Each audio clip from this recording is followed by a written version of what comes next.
All right, welcome business students to this explainer. Today we're doing something a little different. We are going to completely break down the foundational mechanics of capitalism and market competition, and we're going to do it using Karl Marx's monumental multi-volume work, Kapital. Now, whether you're analyzing modern global supply chains or looking at fundamental profit margins, the 19th century blueprints mapped out in these texts offer an absolutely fascinating historical lens. And just to be clear, today we aren't looking at politics at all. We are putting on our analytical hats to deconstruct the exact economic equations and operational theories that defined this massive era of economic thought. So here is our syllabus for the day. We're going to deconstruct this massive 4-volume theory step by step. First, 1. Assembling the capital manuscripts. 2. Commodities and abstract labor. 3. The engine of surplus value. 4. The circulation of capital. And finally, 5. Profit and market competition. Let's jump right into Section 1, Assembling the Capital Manuscripts. Imagine trying to edit the foundational text of modern economic critique, but the author's handwriting is, well, basically a scattered, undecipherable mess. That is exactly the reality Friedrich Engels faced. As he actually noted in his prefaces to volumes 2 and 3, Engels wasn't just doing some light proofreading. No, he was actively deciphering messy handwriting, navigating these entirely scattered notebooks, and correcting mathematical errors. He encountered thoughts recorded exactly as they popped into the author's brain, fragmentary texts, sentences totally open to interpretation, and periods of work halted by severe illness. It was a rigorous, exhausting editorial process that took over a decade after Marx's death just to assemble the final volumes and bring these theories to the public. To really get this, we need to understand how economic theory actually evolved up to that point. In the compiled notes for Volume 4, we see the evolution so clearly. You have the physiocrats, who believed surplus wealth came purely from agricultural land. Then, Adam Smith shifted this, recognizing labor as a source, but attributing capital accumulation to personal privation and saving.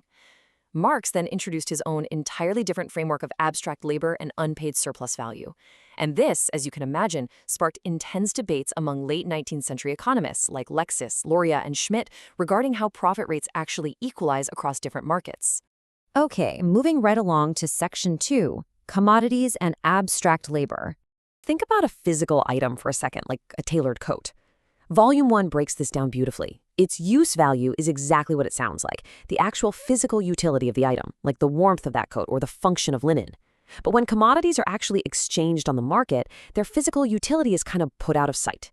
Exchange value strips away that material form entirely. It reduces the product to its core economic metrics so that a coat and a pile of linen can be mathematically equated on the market. So, if you strip away the physical use of an item, what are you actually left with? Well, Marx argued you are left with just one thing: human labor. Whether you are weaving yarn or mining coal, once the specific, useful character of that work is abstracted away, you're left with a mere coagulation of homogeneous human labor.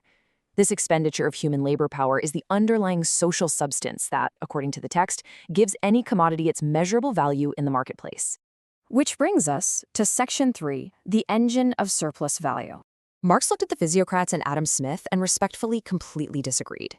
While the physiocrats looked to the net product of the soil as a literal gift of nature, and Adam Smith looked to the frugal saving of the capitalist, Marx argued something else entirely.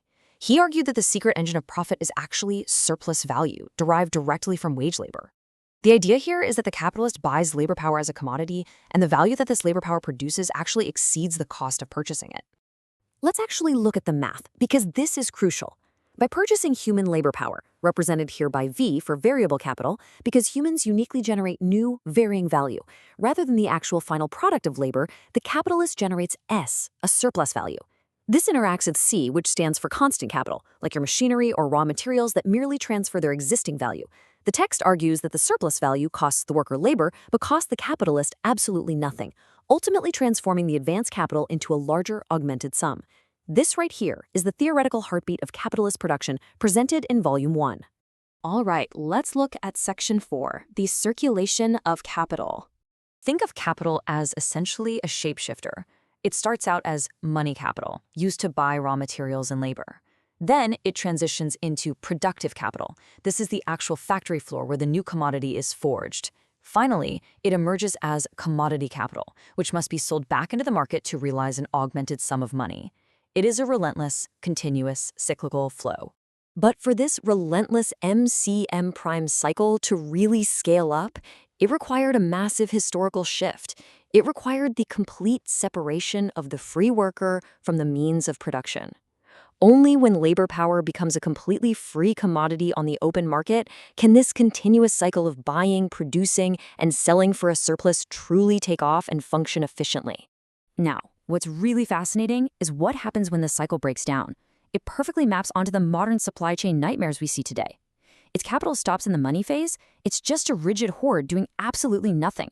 If it halts in production, you have idle machines and disrupted labor. And if it stops in the final commodity phase, well, you're looking at massive piles of unsold goods clogging the flow of circulation. The capital literally must keep moving to survive. And finally, Section 5, Profit and Market Competition. There's a really interesting mathematical paradox here.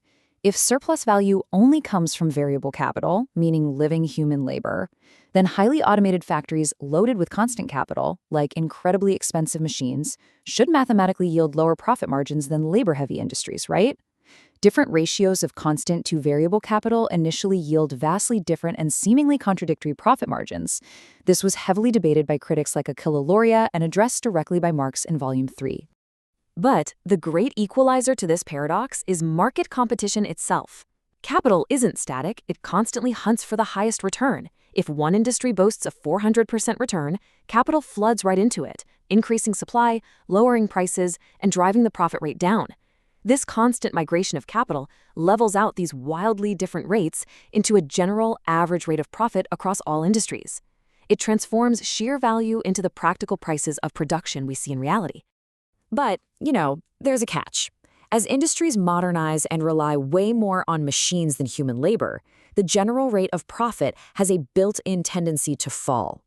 To maintain these profit rates, capital relies on counteracting influences.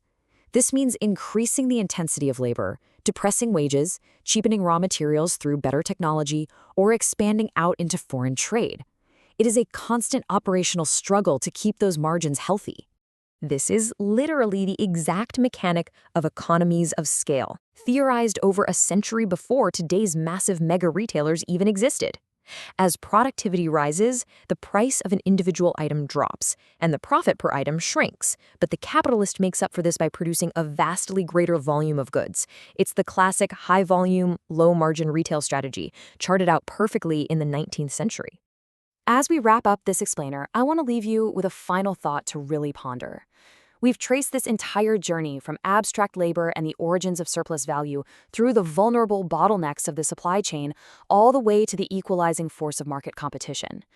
So if these 19th century factory equations map the foundational blueprints of value, surplus, and profit, how do these exact same mechanics operate within the incredibly automated, hyper-efficient global supply chains of today? Keep that question in mind as you analyze the business models of the future. Thank you so much for joining me, and keep seeking to understand the structures beneath the surface.